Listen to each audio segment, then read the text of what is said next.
નમસ્કાર, સત્યમેવ જયતે લાઈવ ન્યૂઝમાં આપનું સ્વાગત છે। કારગિલ વિજય દિવસ નિમિત્તે આજે સમગ્ર દેશની સાથે વડોદરામાં પણ શહીદ જવાનોને યાદ કરીને વિશેષ કાર્યક્રમો યોજાયા હતા।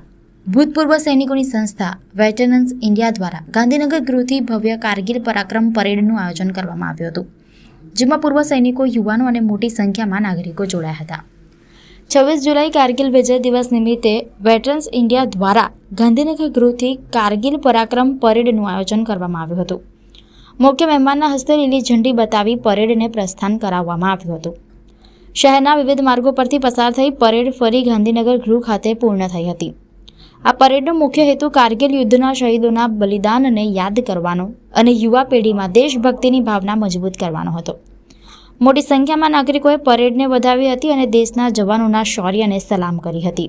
આજે 27મી વિજય કારગિલ દિવસનો પ્રોગ્રામ રાખવામાં આવ્યો છે।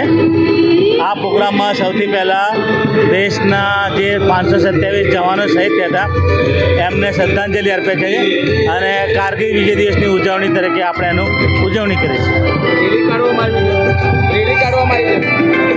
હા, એટલે આપણે કારગિલ પર વિજય પ્રાપ્ત કર્યો હતો ત્યાં વિજયની આપણે રેલી કાઢી છે, એને અમે પરાક્રમ પરેડ તરીકે એને કહીએ છીએ।